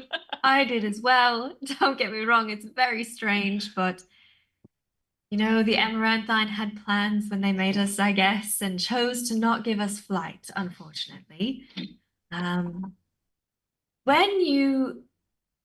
Birds are very smart. And when you transform into a bird, normally you can keep your wits about you just fine, which is very nice when you are taking long journeys. And you don't necessarily have to stay very small. If you wish, you could try and change into something that's much bigger than yourself. When Trevor, your favorite tender, member of the tender, first learned how to fly in that way, it took a lot of practice for him, but he finally managed to get to a point where he was a giant enough owl or a giant enough eagle to be able to carry 2 to 3 people, depending on their size. I feel like you have a bit more of a natural gift than Trevor. Well, that's not saying much. So you think He's with been through a lot. So if it took Trevor a while, do you think with no practice I could transform and carry one person? Well, what I think I could do it. I think you could do it too. Have you transformed before? Yeah. Oh, you weren't there. I turned into an alligator and then I fought another alligator. And then there was mold everywhere. What a good summary. You see Astra nod and then get very concerned at the mold part. An alligator, if I heard you correctly, alligator. I like it. I understand the joke. If you just think the size of an alligator, but in bird form and much lighter, if you can get to that kind of a size, you should be able to carry someone else, one other person at least. And doesn't necessarily have to be Basil. You probably could carry 2 of Basil or one of your other companions, if you can get to that kind of size. But I think you can do it. All right, she's gonna then kind of like turn away and then pull out her books and like keep working. Every once in a while, just like kind of looking over at somebody until they catch her watching, and then she goes back to what she's doing. Astra's gonna try and look over your shoulder and watch you. Oh no! I'll give her a perception check. Can I roll against it for anything? Like, can I try? I'm trying. Sure. Stealth Yeah, you or- roll against that.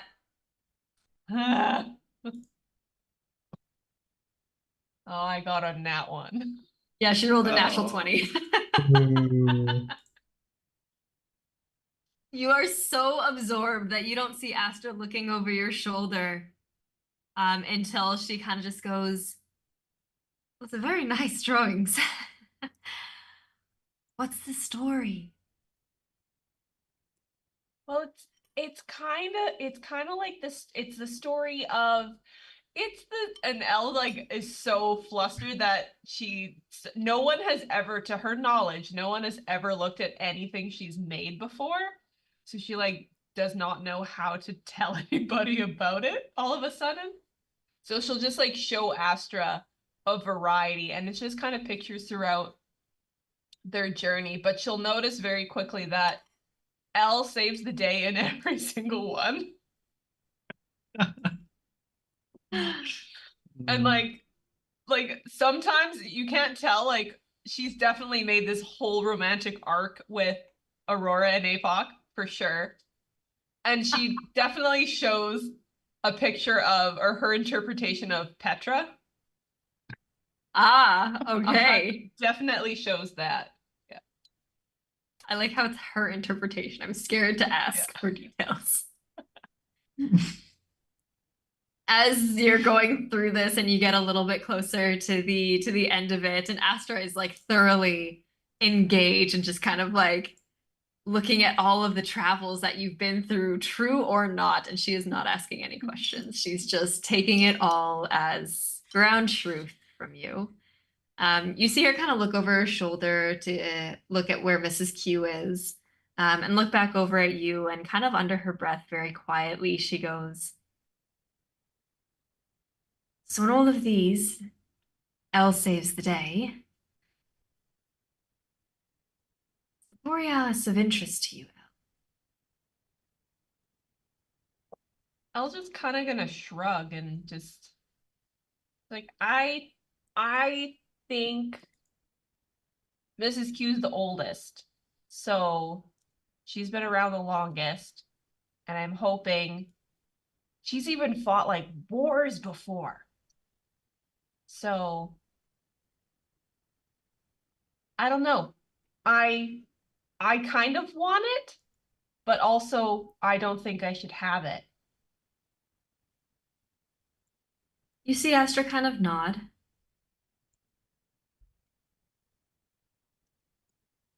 That is a very mature answer.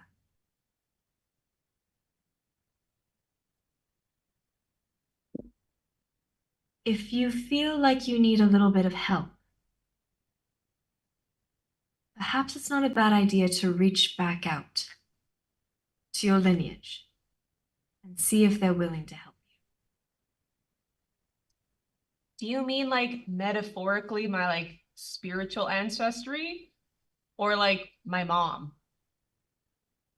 Or Master Wayra? You see Astra kind of shrug a little bit. I think any and all of those could help, depending on who you're willing to talk to.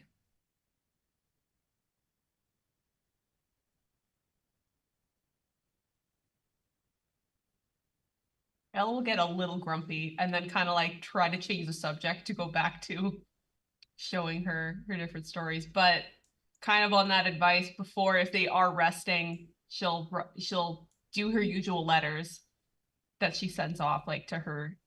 She doesn't usually send one now to her mom. She hasn't since the avium because she's been really pissed at her. But like she'll send one to her mom, and she'll send her usual to like her siblings and her dad and all the kids. And she's also gonna send one to that guy with like the servant with like the rack back in one of the like way back. We met him a long time ago, and Elle sang like a song to him. Oh, yes, she's that just was gonna very she's just gonna be on like she's on like a letter writing frenzy this evening. Ah, gotcha. Everyone's getting mail. And she folds it up into paper airplanes and just sends it And on the just wind. gusts them out into the world. Yeah. Perfect. I love it. What's Apoc and Aurora doing with this chain shirts and Mrs. Q cooking at the fire? You look over at Apoc and he's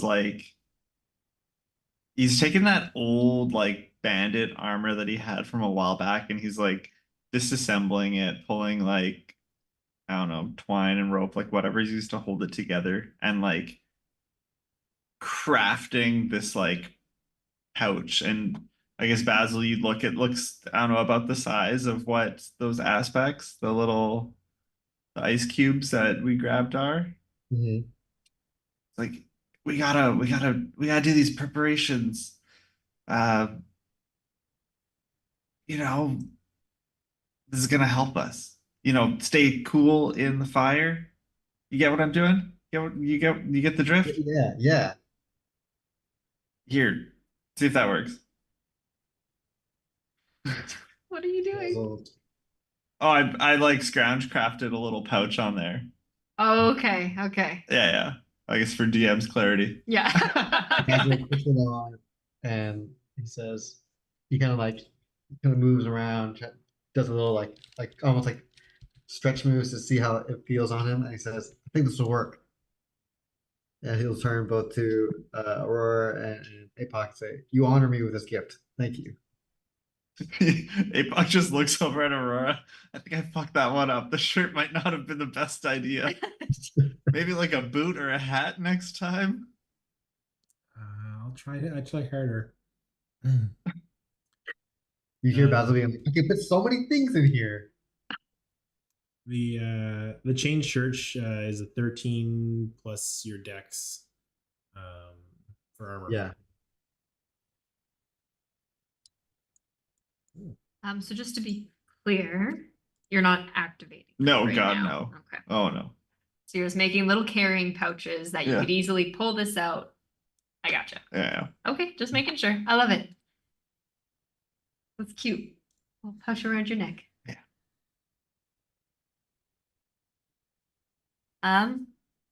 Aurora, Basil, Mrs. Q, is there anything else you want to do tonight? Or do this afternoon? Before your Yeah. rest?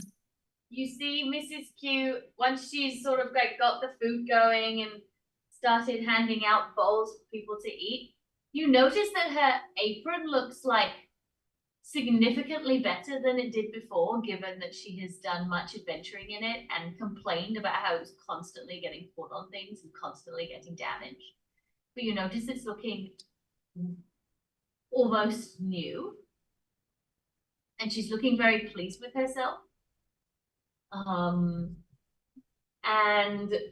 once she's given out all of the food, she goes over to Elle and taps her on the shoulder while she's writing letters and says, Elle, I know you're writing letters and I don't want to interrupt you, but I want to just loop back to the fact that we want to disguise this giant walking stick that I have, and I have 2 words for you: ribbons and ruffles. And Those are 2 of my favorite words. And she is very pleased to hear you say that, and she says, oh, I'm so glad. I will start making ruffles with my yarn. I will crochet a bunch of ruffles, and then maybe we can combine our efforts to, make this thing look so great. Okay. But you take your So- time for the letters. Okay, okay. Okay, I'll finish these and then I'll find a few things that I can use. And so Mrs. Q just sits in the corner and starts crocheting ruffles. And she's like, her plan is just like this is like bright pink yarn. Perfect. And just imagine like spirals of ruffles all over this thing. I love it. It's a lot to think about on this like ancient magical artifact, but I love it. The only thing Elle really has to contribute is her like super long patchwork scarf. So I imagine we could like kind of like tie it kind of around to cover it so that it wouldn't be so cold to touch. Good idea. As you are basically turning this thing, you're bubble wrapping it, is what you're doing. As you are bubble wrapping this thing, you notice that no matter how many, no matter how much fabric is around this, the cooling aura around this thing is permeating basically all of it. If you were to grab the scarves as you kind of like do, you're not directly touching the staff. It's not burning your skin. And to be clear, it wasn't burning your skin necessarily in the first place. It was just very, very cool. But with all of your ruffles and all of your wrapping around and around and around, this thing is disguised in a way that a bubble wrapped, I don't know, a bubble wrapped guitar is disguised. Like it's not, you're not ambiguous, or what's the word I'm looking for here? You're not subtle. Inconspicuous. It's not inconspicuous. Thank you. You're welcome. You are extremely conspicuous with this thing. You did not, it doesn't look like a giant shard of something. It just looks like you wrapped something very big many times. Like you bought somebody a fishing rod for Christmas, but want to disguise that it's a fishing rod, but still can't do anything about how big it is. Correct. But fishing rods like come apart in the middle. It's I like mean, it's like that's buying no fun, somebody's though. feet. like buying someone skis and wanting to not wrap it as a pair of skis, but also not knowing how to not wrap it as a pair of skis. Mhm. That's what it's like. But you successfully wrapped it.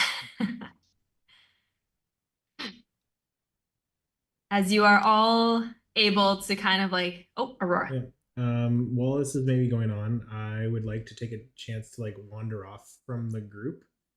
Maybe Wait, do, you like, can't leave.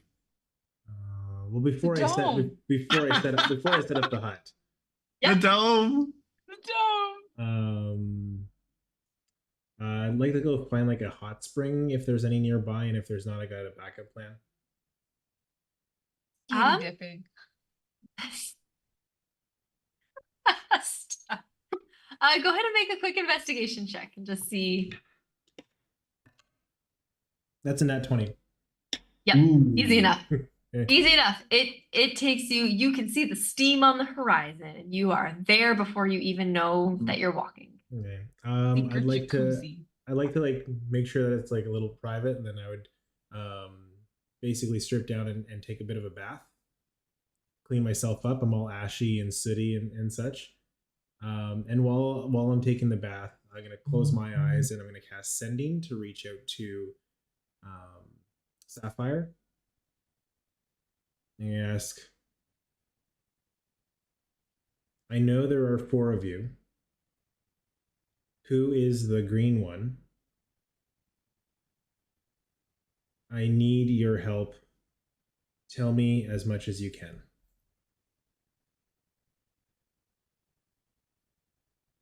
You hear almost instantly a response, a familiar kind of like rumbling that almost fills your chest, and you almost like feel what's being said more than understand what's being said.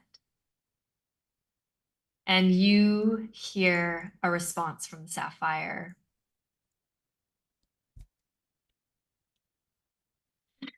She is my sister. She is a danger. I will tell you what I know in person.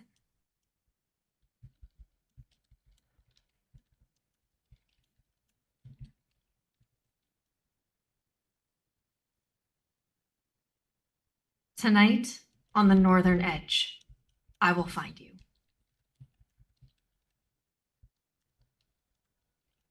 Okay. And then I'll continue my bath until I feel clean enough and go back and set up the dome. Sounds good. And your clothes are perfectly clean because they have the... Mm-hmm. Fucking mint.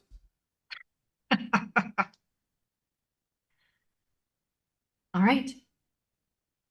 As this has taken like an hour, 2 hours, you're really starting to feel these conversations and these activities kind of in your bones with the exhaustion now. And as you eat Mrs. Q's congee, congee, okay.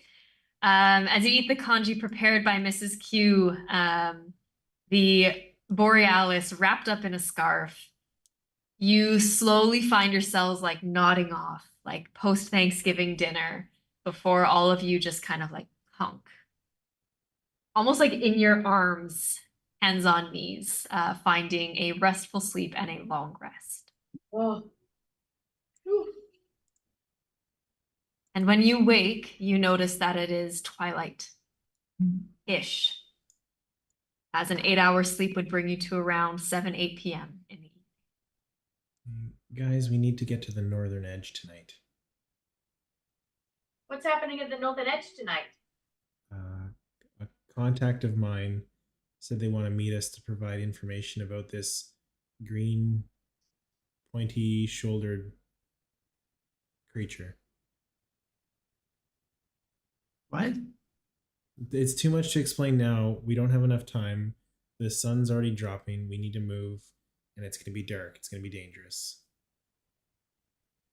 Best to get a move on then. As Sir Basil puts on his gear. Is this like a detour to the dagger? Listen. I'm just imagining like You know when you buy a new outfit and you're super stoked to wear it, so you go out just so that you can wear the outfit? I imagine that's what you're doing right now. Just like, I'm so ready for adventures because I have a new outfit. look at my pocket. If this is too much of a detour, I can go myself and meet you. Like, we can pick a spot to meet. Who's this person? It's an old friend. Looked familiar. Or things in the cave reminded me of them. And you know when like when we fight and I get all like sparkly and crystally? Okay. Yeah. They're the ones that gave me that power.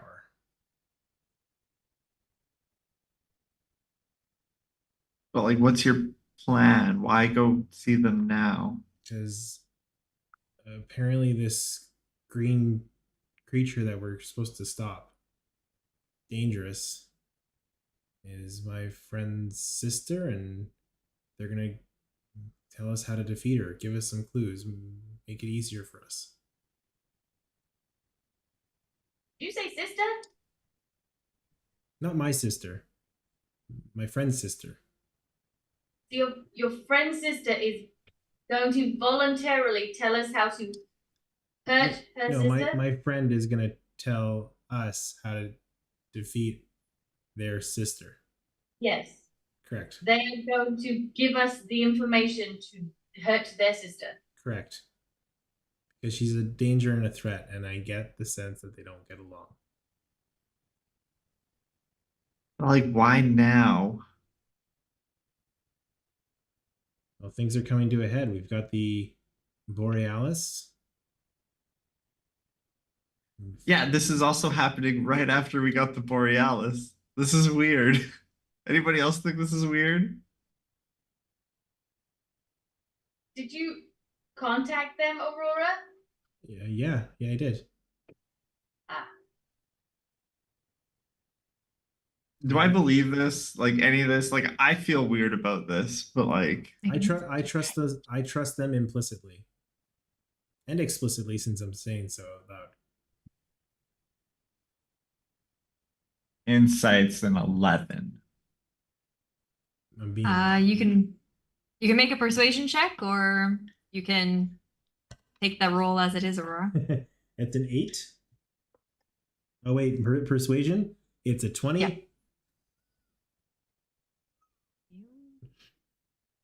It feels weird, but you get the sense that Aurora is telling you straight up. Holy crap. Level 12 plus 12 in my persuasion. Or deception. Not bad for multiclassing. Apoc, I think you have the right thought that we need to be more careful when we're meeting up with people now that we have this thing. But I mean, it looks so inconspicuous now. Does it?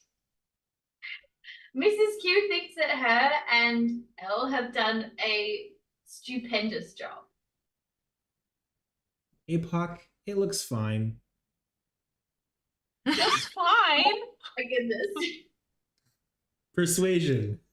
Sure. That one. It's weird. Aurora's blinking like she got something in her eye. It's not the most attractive she's ever been. Elle is heartbroken.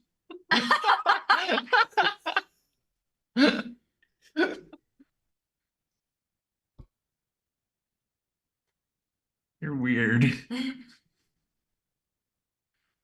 But I like, just like the idea of you going alone. I swear to God.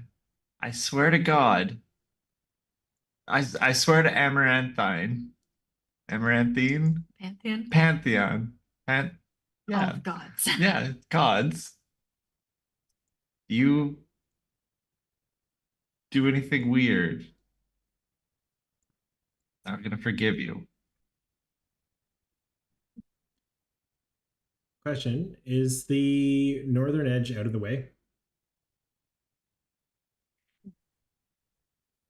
You ask Astra and she kind of goes, not really. We're pretty much on the northernmost edge we can possibly be already. Yeah. So like, let's just wait here for a little bit, find our way around, and then we'll go. So it's not too much of a detour. Maybe an hour or so to get to the known edge of the grove, if that's what you're talking about. Yeah. Should we find somewhere and clean up? I don't know, like a hot spring or something? You had 8 hours to do that. If you didn't clean up now, now's not the time. Did We gotta go. you sleep filthy? I don't know. What are we like? There's bugs and nobody fleas else. all over you. I figured There's fleas everywhere, that's but like, just your vibe. did everybody else go off and wash? I didn't see any of that. Would you like me to heat you up some water, Apoc?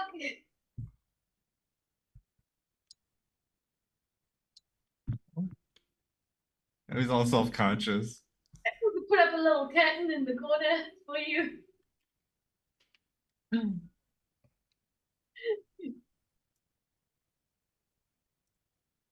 Astra kind of senses this very awkward moment and just kind of pipes up. If you're worried about the Borealis, Elle, you or I could turn into something that can fly and fly above this meeting with the Borealis out of reach.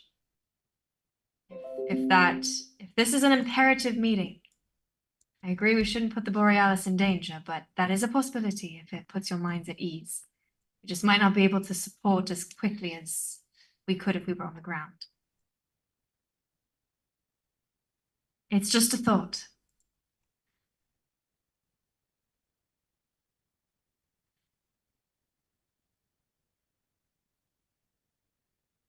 Aurora, if you have any kind of coordinates or know exactly where your friend is going to meet you, we're about an hour, 2 hours maybe from the but northern if, edge. If we're any longer than that, I can reach out to find them exactly. I'll leave it up to you all. If you'd like to do. We would pass a hot spring on the way if anyone is interested in washing.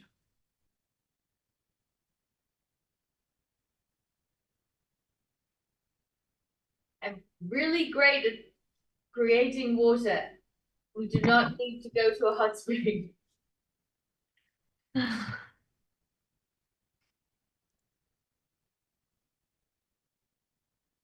don't need to stop. And guys, what's up, Aurora? I was gonna say I don't need to stop, but are we cool like doing a quick little 1 hour detour, or do we want to just buckle up and go? Because I think Aurora would go regardless.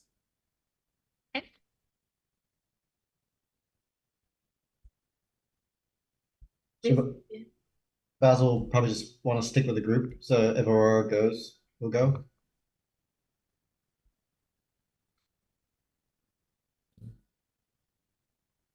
Mrs. Talk, Q. Elle, Mrs. Q. Yeah. Go ahead, Mrs. Q. Oh, Mrs. Q doesn't like the idea of Aurora going by herself, so would Tend to go as well. prefer to go as a group.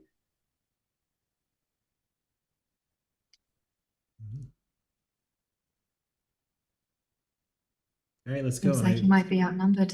I didn't say no. I just think it's weird. But I said I'd do it. I grabbed Apoc's hand and said, "Let's go be weird together," and start moving away. Before we go, just to move them. Mean. Make a strength check. Mind testing. No, I'm kidding. Just want to feel how strong she is. 9.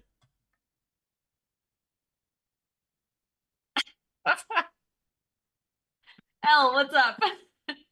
if we're all gonna kind of head out, Elle's gonna kind of stay in step with Mrs. Q.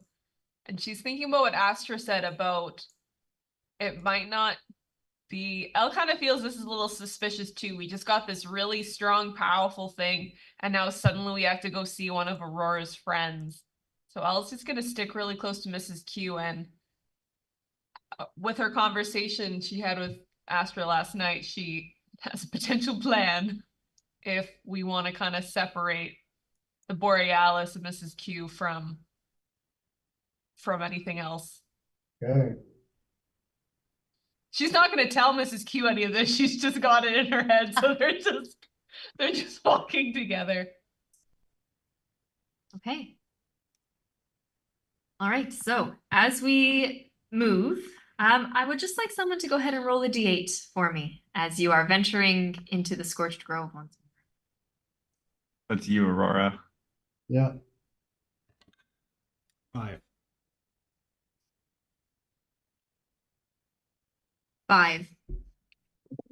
As you are moving, Astra quickly catching up with you and Apoc as you have run ahead a little bit to get moving. But Astra quickly catching up to like kind of turn you almost like 180 degrees so that you're actually going the right way and traveling north. As you all start moving with the group, even though it's nighttime and the air has like cooled slightly, there is still this like heaviness.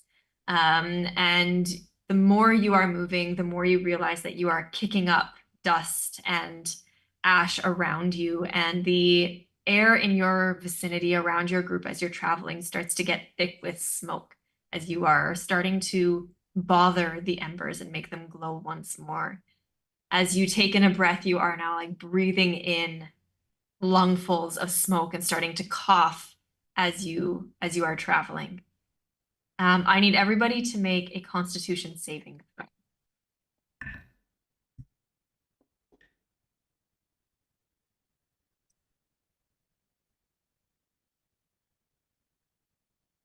Aurora. 6. Elle. 13. Apoc. 19. Basil. 19. Mrs. Q. 15. Aurora, you take a point of exhaustion as you are fighting with the smoke to try and get it out of your lungs and move as fast as you can through this like inclement patch of just rough going in the grove. But at the end of the like hour and a half mark, Astra kind of stops you as you kind of reach the northernmost edge of the grove. We are as far north in the grove as we can possibly go before we leave it. Not going to get much better, but this is the boundary that we know of here. Mm-hmm. What are we looking out for? We're looking for a tall humanoid creature made almost entirely of crystal, blue sapphire by nature. I couldn't describe it any better. I'd say like a creation of this world itself, primordial. Sapphire, we're here. I'm waiting for you.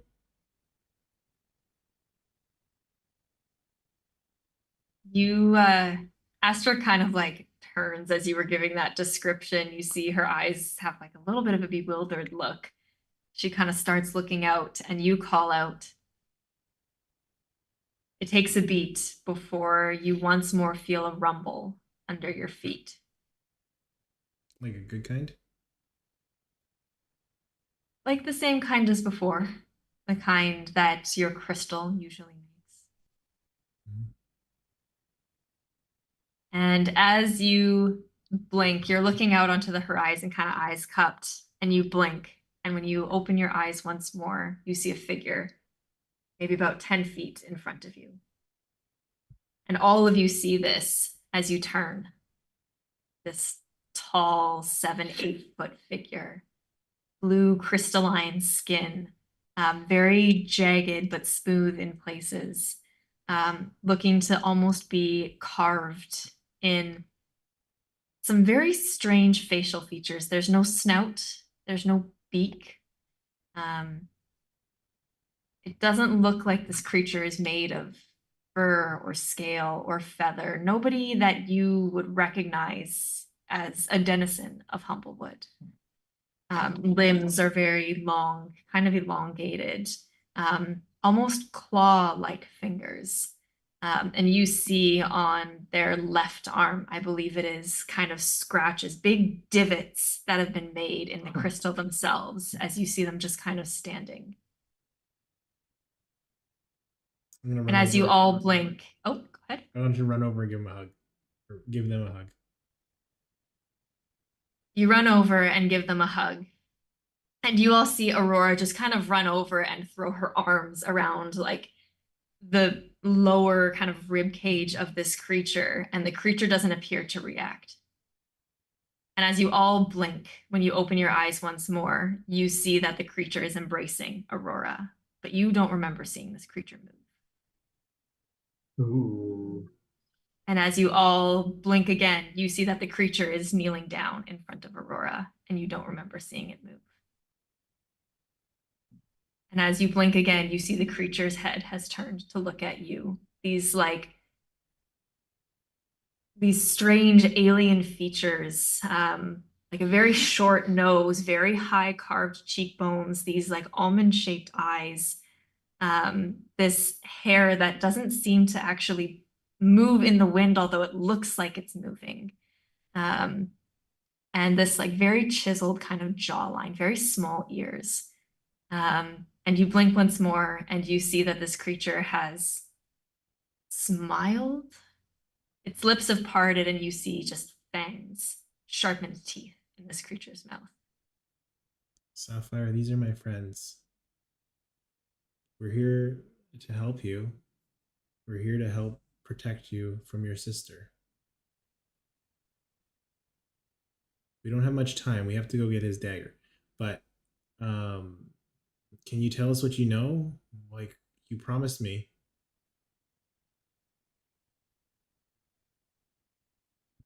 You all feel kind of a rumble through the ground, through your chest. And as you do, it's very strange and it's hard to imagine at first, but you interpret that rumble as language, as you hear a voice. It's nice to meet you. And I think that's where we'll end for tonight. Ooh.